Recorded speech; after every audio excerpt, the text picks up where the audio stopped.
পটুয়াখালীর বাউফলে মানুষ আর পাখির এক অবিশ্বাস্য বন্ধুত্ব ছুঁয়ে গেছে সবাইকে।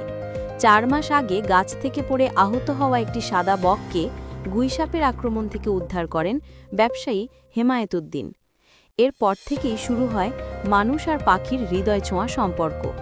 প্রতিদিন তার দোকানে উড়ে এসে ঘণ্টার পর ঘণ্টা পাশে বসে থাকত বকটি। মানুষের ডাক শুনে যেমন শিশু ছুটে আসে, ঠিক তেমনভাবেই ছুটে আসত সে। স্থানীয়দের চোখে এটি হয়ে ওঠে এক অনন্য দৃশ্য, ভালোবাসা যেখানে প্রজাতির সীমা মানে না।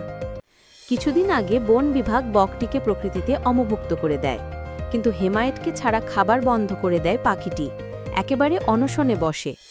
2 দিন কিছু না খেয়ে দুর্বল হয়ে পড়ে সে। বন বিভাগের কর্মকর্তাদের চোখে পড়ে এই পরিবর্তন।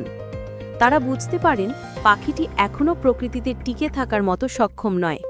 শেষ পর্যন্ত বাধ্য হয়ে বকটিকে আবার ফিরিয়ে দেওয়া হয় হেমায়েতুদ্দিনের কাছে। ফিরেই আগের মতো দোকানের সামনে দাঁড়িয়ে থাকে সে, যেন বন্ধুকে খুঁজে পেয়েছে। বন বিভাগ জানিয়েছে বকের এখনও দূরে উড়ে যাওয়ার ক্ষমতা নেই এবং নিজে খাবার সংগ্রহের অভ্যাস তৈরি হয়নি, তাই আপাতত তাকে হেমায়েতের কাছেই রাখা হবে। তবে ধীরে ধীরে তাকে স্বাভাবিক অভ্যাসে ফিরিয়ে আনার পরিকল্পনা রয়েছে। পরে সময় মতো বকটিকে আবার প্রকৃতিতে অবমুক্ত করা হবে।